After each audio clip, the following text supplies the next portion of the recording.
Shalom.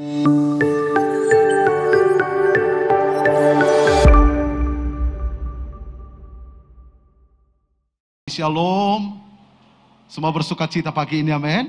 Yang bersuka cita boleh lambaikan tangan saudara. Haleluya, haleluya. Kita bersyukur Tuhan terus memimpin gerejanya. Tuhan terus menuntun gerejanya. Hari demi hari, bulan demi bulan, bahkan tahun demi tahun. Setiap saat Tuhan tuntun gerejanya. Secara khusus kita yang ada di wadah ini, Tuhan menuntun kita melalui pemimpin-pemimpin rohani kita, Bapak Ibu. Dan saya percaya semuanya karena kemurahan Tuhan bagi kita. Kita dipimpin untuk menjadi semakin serupa dengan Tuhan. Kita gerejanya yang ada di wadah ini dipimpin untuk semakin menjadi gereja, menjadi orang yang berintegritas. Yang mau dipimpin Tuhan, katakan amin. Haleluya. Dan hari ini Bapak Ibu Saudara, saya akan berbicara tentang doa. Itu sebabnya mari kita baca firman Tuhan dari Matius pasal yang ke-7. Matius 7 ayat 7 sampai dengan 11. Saudara mau baca dari Alkitab, saudara silakan, di slide juga ada. Kita baca sama-sama. 3, 2, ya. Hal pengabulan doa. Mintalah, maka akan diberikan kepadamu. Carilah, maka kamu akan mendapat. Ketoklah, maka pintu akan dibukakan bagimu. Karena setiap orang yang meminta menerima. Dan setiap orang yang mencari mendapat. Dan setiap orang yang mengetok, baginya pintu dibukakan. Adakah seorang daripadamu yang memberi batu kepada anaknya jika ia minta? Atau memberi ular jika ia minta ikan? Jadi jika kamu yang jahat tahu memberi pemberian yang baik kepada anak-anakmu, apalagi Bapamu yang di sorga, ia akan memberikan yang baik kepada mereka yang memintanya. Katakan amin. Yang berbahagia adalah mereka yang membaca, merenungkan, dan melakukan firman Tuhan. Dan saya percaya, saya rindu biar Tuhan dapati itu di dalam hati kita semuanya. Katakan amin. Bapak Ibu yang dikasihi Tuhan, perikop pembacaan kita hari ini adalah hal pengabulan doa. Dan perikop ini adalah merupakan rangkaian dari khotbah Tuhan Yesus di bukit. Di Matius 5, Matius 6, Matius 7. Matius 7 ini adalah pasal dari bagian yang terakhir. Ya. Hal pengabulan doa. Bapak Ibu yang dikasihi Tuhan, seberapa banyak yang kita pernah buat ayat ini jadi ayat emasnya? Ada? Saya pernah buat ini jadi ayat emas. Ya. Dan gak salah karena ini firman Tuhan. Ya. Ini firman Tuhan. Saya mau tanya Bapak Ibu Saudara, seberapa banyak yang pernah doanya dikabulkan sesuai dengan yang didoakan? Angkat tangan. Banyak. Ada juga yang gak pernah dijawab Tuhan doanya ya. Kasih tahu kiri kanan, kasihan sekali. Haleluya. Seberapa banyak yang pernah berdoa, tapi doanya tidak dikabulkan Tuhan sesuai dengan yang dikehendakinya. Ada yang pernah? Ada juga, saya juga pernah. Artinya kita sama. Haleluya. Bapak Ibu yang dikasih Tuhan, ada doa yang dikabulkan Tuhan, ada doa yang tidak dikabulkan Tuhan. Ketika doa kita dikabulkan Tuhan, respon kita biasanya bagaimana? Senang sekali tuh. Bahagia sekali. Sukacita sekali. Tuhan minta anak. Lalu Tuhan kabulkan. Minggu depan langsung positif. Ya. Kalau udah dengar kata positif, apalagi yang baru menikah, apalagi yang sudah lama menikah tapi belum dikaruniai, pengumuman langsung di medsos kan, puji Tuhan positif. Orang-orang pun tanya, positif apa? Positif punya anak gitu. Ini Bapak Ibu yang dikasihi Tuhan. Ya. Tapi ternyata ada juga yang doanya nggak dikabulkan Tuhan. Ya. Saya percaya kita yang hadir pagi ini, saat ini, kita pengen doa kita dikabulkan Tuhan, amin. Yang pengen angkat tangan saudara. Haleluya. Apalagi hari-hari ini, kalau bisa sekali doa langsung. Sekali doa langsung. Ya. Tuhan minta jodoh, langsung Tuhan kirim. Nah, bayangin doa di kamar. Tuhan minta jodoh Tuhan. Tiba-tiba dikirim di belakang. Isi dong katanya. Siapa kau katanya. Kalau bisa kan langsung begitu. Tuhan butuh uang Tuhan. Aku bawa uang. jawaban doa ini. Kalau bisa kan langsung begitu. Ya. Tapi ternyata kadang-kadang yang kita doakan pun nggak dikabulkan Tuhan. Bapak Ibu, saya mau tanya begini. Bagaimana respon kita biasanya ketika doa kita tidak dikabulkan Tuhan? Biasanya ketika doanya nggak dikabulkan Tuhan, malas berdoa. Udahlah, nggak usah doa-doa lagi lah. Udah malas pun aku berdoa. Ketika doa kita nggak dikabulkan Tuhan, marah sama Tuhan. Katanya Tuhan menjawab doa, mananya? Bayangin, Tuhan pun dibentak-bentak di sorga sana. Ketika doanya nggak dikabulkan Tuhan, menyalahkan Tuhan, emosi. Ya, yang tadi itu, malas berdoa. Bapak Ibu yang dikasih Tuhan, ini adalah respon-respon yang salah. Satu kali ada hamba Tuhan bilang begini, lihat ada ibu-ibu udah malas, udah jarang datang ke acara doa. Pendetanya bilang begini, ibu, kenapa nggak doa lagi bu? Ibunya bilang apa? Udah malas pak, karena doaku pun nggak dikabulkan. Udah bertahun-tahun aku berdoa. Lalu Pak Pendeta bilang apa? Bu, jangan berhenti berdoa. Teruslah meminta. Sama seperti Hana, dia terus berdoa sama Tuhan. Bukankah Tuhan bilang, mintalah maka akan diberikan? Lalu ibu itu bilang apa? Pak Pendeta, kalau Hana masih berbisik dia berdoa, aku udah berisik, tetap juga nggak dikabulkan. Pendetanya nggak kehilangan akal. Pendeta bilang begini, kalau begitu naik tingkat lagi, ketuklah maka pintu akan dibukakan bagimu. Datang ibu ini juga nggak kehilangan akal, nggak kehabisan alasan. Dia bilang apa? Jangankan ku ketuk, udah ku gedor-gedor Pak Pendeta. Kayaknya nggak ada orang di sorga. Kasih tahu kiri kanan, hehehe. Bapak Ibu yang dikasih Tuhan, apalagi kita orang-orang Pentakosta itu, kalau doa kan ekstrim sekali kan, ekstrim sekali, mulai dari lembut sampai yang keras.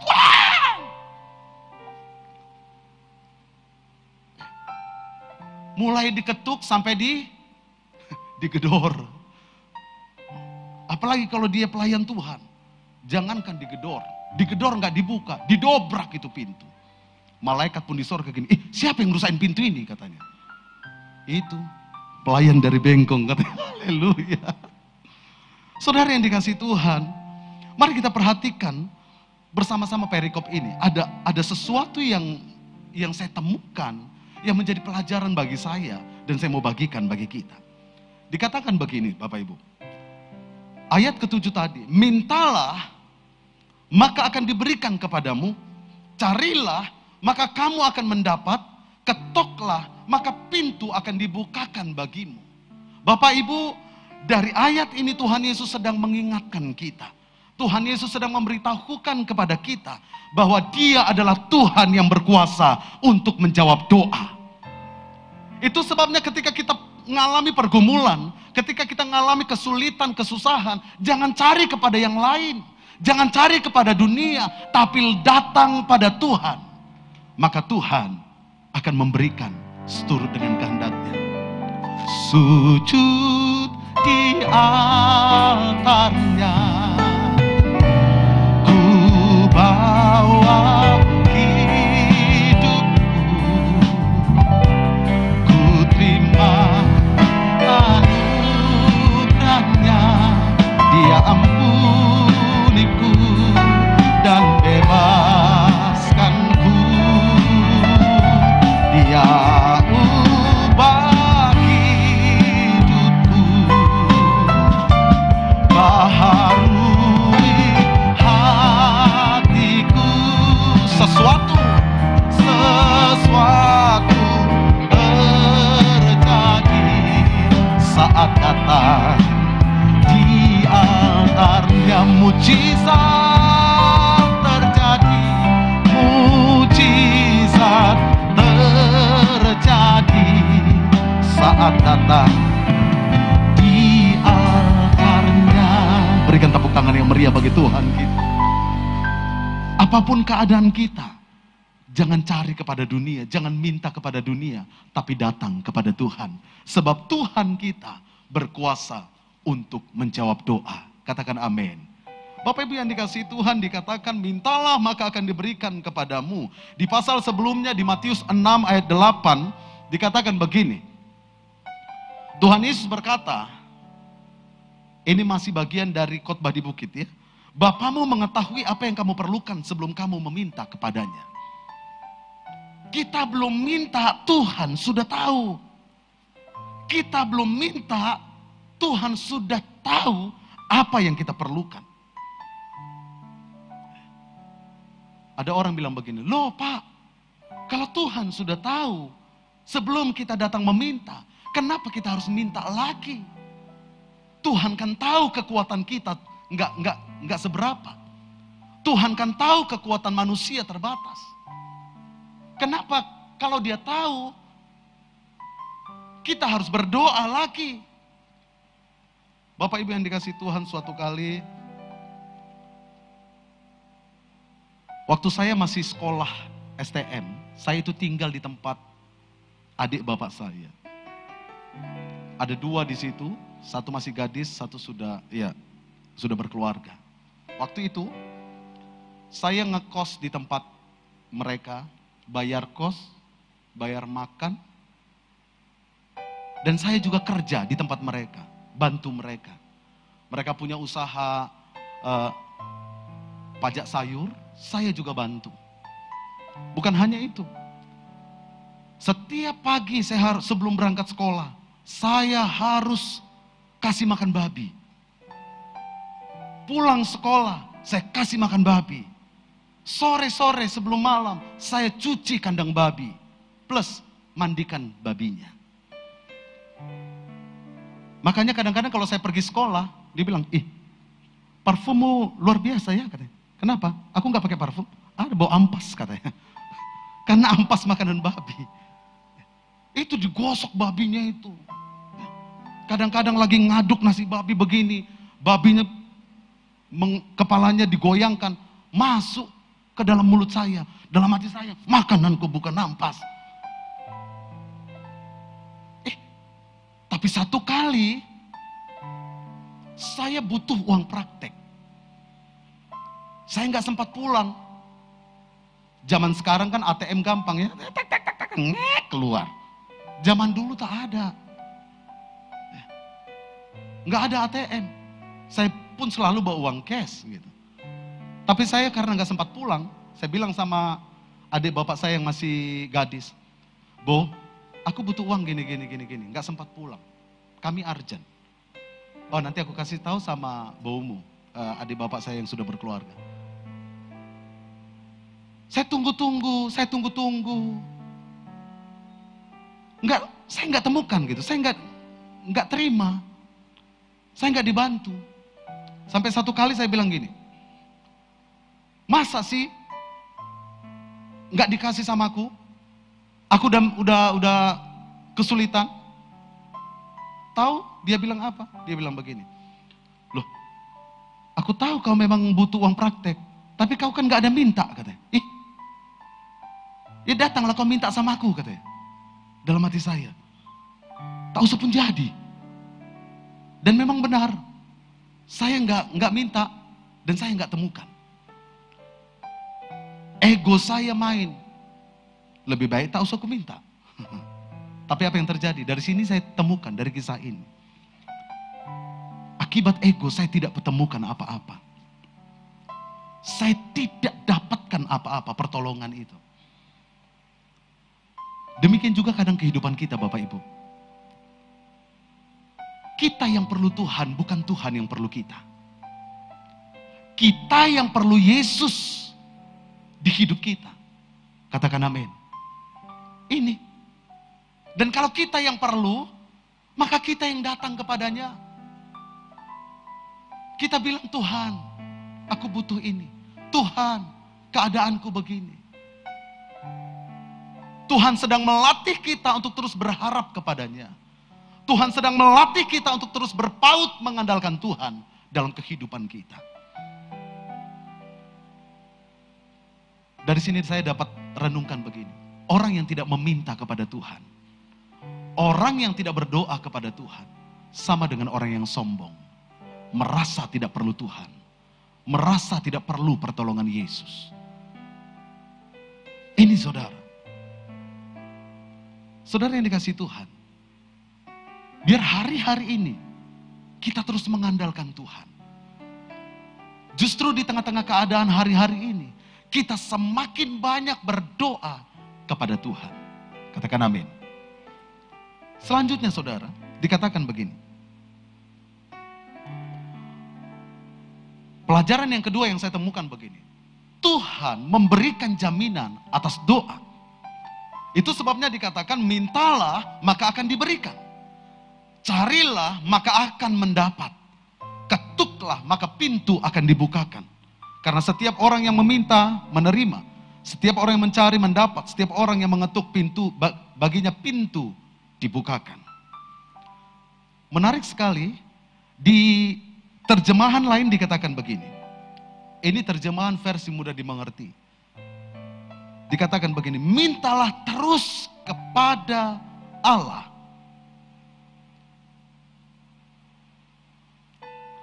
Mintalah terus kepada Allah, maka kamu akan menerimanya. Carilah terus dan kamu akan mendapatkannya. Ketuklah terus, maka pintu akan dibukakan bagimu. Tuhan sedang mengajarkan kita jangan pernah putus berdoa. Amin. Kenapa? Karena faktanya seringkali ketika kita tidak sekali berdoa, kita belum dapat jawaban doa. Kita belum temukan pengabulan doa. Kita berhenti berdoa. Saya seringkali sampaikan setiap kali saya punya kesempatan untuk sampaikan firman. Saya selalu sampaikan, ketika doa kita belum dijawab, teruslah berdoa. Amin. Siapa tahu tinggal satu kali doa lagi. Hari ini sudah berdoa, jangan berhenti hari ini, besok juga harus berdoa. Belum dijawab juga, terus berdoa. Belum dijawab juga, terus berdoa. Siapa tahu tinggal satu kali doa lagi. Kasih tahu kiri kanan, siapa tahu tinggal sekali doa. Haleluya. Bapak Ibu yang dikasihi Tuhan, berdoalah senantiasa. Itu sebabnya di Lukas 18 ayat 1 dikatakan begini. Yesus mengatakan suatu perumpamaan kepada mereka untuk menegaskan bahwa mereka harus selalu berdoa dengan tidak jemu-jemu. Berdoa dengan tidak putusnya. Berdoa setiap saat. Bukankah doa itu adalah nafas kehidupan kita? Orang yang bernafas tidak bisa nafas sebentar-sebentar. Iya toh? Nafas, 5 menit lah aku bernafas hari ini. Selesai 5 menit, udah gak bernafas lagi karena gak berdoa gitu. Itu sebabnya dikatakan berdoalah senantiasa. Berdoa dengan tidak jemu-jemu. Katakan amin. Ini merupakan sebuah jaminan dari Tuhan bagi mereka yang berdoa kepadanya. Seberapa banyak yang bersuka cita punya Tuhan yang dahsyat. Bayangin Tuhan jamin kalau kita minta, kita akan mendapat. Tuhan jamin kalau kita cari, kita akan mendapat. Tuhan jamin kalau kita ketuk, pintu akan dibukakan bagi kita. Pertanyaannya, kalau Tuhan sudah berikan jaminan, mungkin ada yang bilang begini, lalu kenapa doaku gak dikabulkan Tuhan? Kalau Tuhan sudah berikan jaminan, kenapa Tuhan belum jawab doaku? Bapak Ibu mari kita baca ayat selanjutnya. Dikatakan begini. Di pasal yang ke-7, Matius 7 ayat 9 tadi dikatakan begini. Adakah seorang daripadamu yang memberi batu kepada anaknya jika ia minta roti? Atau memberi ular jika ia minta ikan? Jadi, jika kamu yang jahat tahu memberi pemberian yang baik kepada anak-anakmu, apalagi Bapamu yang di sorga, ia akan memberikan yang baik kepada mereka yang memintanya. Bapak Ibu, dari ayat ini, saya temukan ini bicara tentang sebuah hubungan. Ayat ini dianalogikan Bapa dengan anak. Demikian juga kita dengan Tuhan kita. Di dalam berdoa, analoginya adalah Bapa dengan anak. Makanya luar biasa. Kita panggil Tuhan kita apa? Bapa, Bapa, Engkau sungguh baik. Kita panggil Dia. Iya toh? Kita nggak panggil dia om. Kita nggak panggil dia paman. Tapi kita panggil dia bapak. Saya punya anak. Saya mengerti prinsip ini. Artinya apa? Di dalam berdoa, mungkin kalau kita hari ini berkata, kenapa doaku belum dikabulkan Tuhan? Yang pertama, perhatikan hubungan kita dengan Tuhan. Perhatikan hubungan kita dengan Bapa kita. Amin. Kenapa Bapak Ibu Saudara? Karena anak minta sama bapaknya. Amin. Bayangin anak tetangga datang sama saya minta uang. Sekalipun dia panggil saya bapak. Pak, minta duit. Saya bilang apa? Anak siapa pula ini? Saya kasih enggak? Kalaupun saya kasih ala kadarnya. Iya toh? Tapi kalau anak saya, Dedi minta duit. Berapa? Kenapa? Dia anak saya. Paling enggak saya tanya, untuk apa? Ini Bapak Ibu yang dikasihi Tuhan. Itu sebabnya. Perhatikan hubungan kita. Saudara punya teman, bayangkan kalau teman saudara tiba-tiba yang enggak pernah datang sama saudara, tiba-tiba datang sama saudara. Dan saudara tahu kalau dia datang pasti ada maunya, ada butuhnya. Maka kira-kira saudara bilang apa sama dia? Tiba-tiba nelpon atau tiba-tiba datang ke rumah. Saudara bilang apa? Tumben. Tumben Eda, mau minjem ya? Kalau itu langsung ketahuan sekali ya. Tumben Eda, mau ngapain? Ini, bayangin kalau kita nggak punya hubungan dengan Tuhan, tiba-tiba kita datang sama Tuhan, malaikat di sorga bilang apa? Tumben dia. Tuhan bilang apa? Tahu aku maksudnya itu. Karena Tuhan ngerti kan? Tuhan tahu apa yang kita perlukan sebelum kita ngomong. Ini saudara. Jadi kita harus punya hubungan dengan Tuhan. Perhatikan hubungan kita dengan Allah Bapa. Apalagi hari-hari ini. Kita harus semakin dekat dengan Tuhan. Kita harus semakin intim dengan Tuhan. Katakan amin. Selanjutnya dikatakan begini.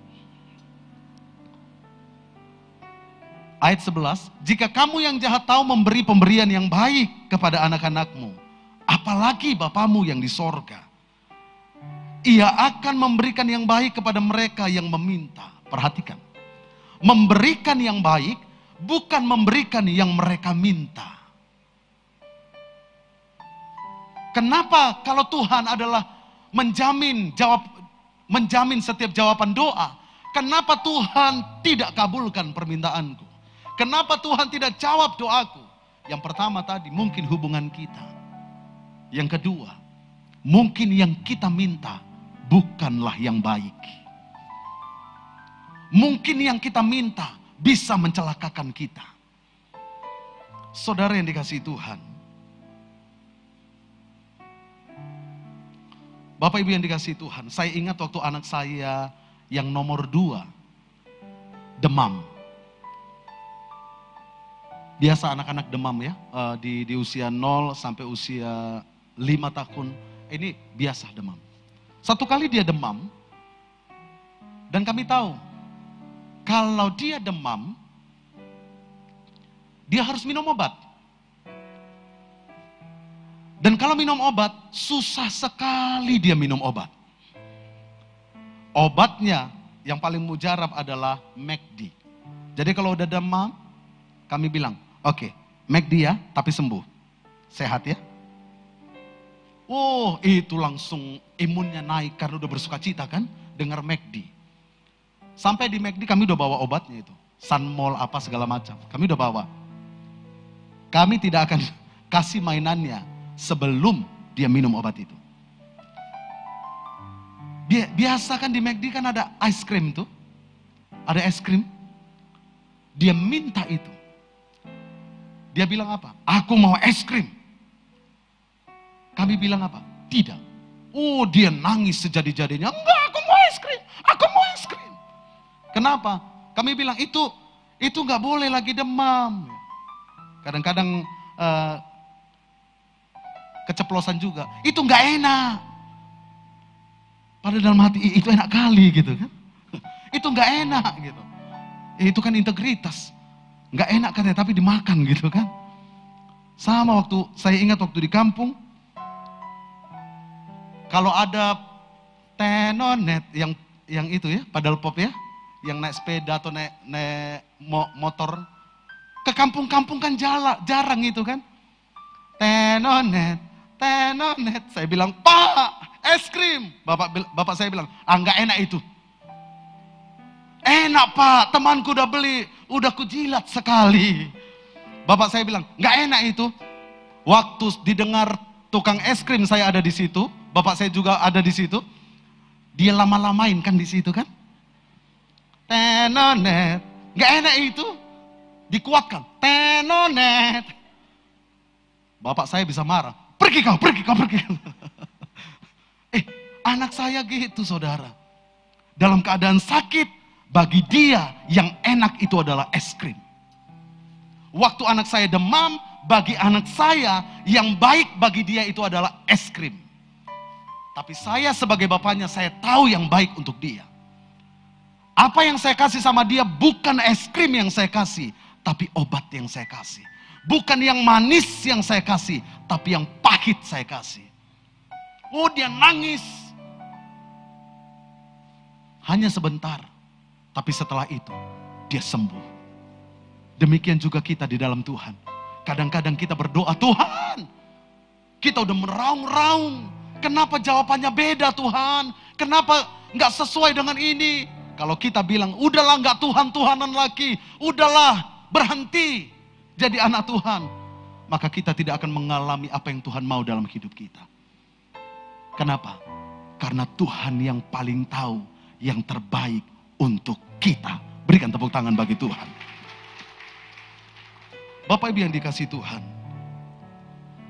kita ada bukan untuk menyenangkan, Tuhan ada bukan untuk menyenangkan kita. Kita harus sadari ini. Tapi kita ada untuk menyenangkan Tuhan. Tuhan ada bukan untuk menyenangkan kita.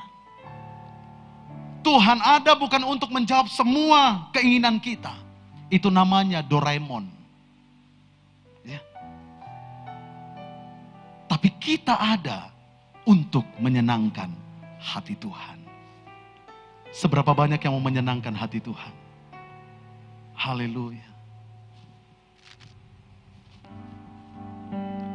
Di saat ku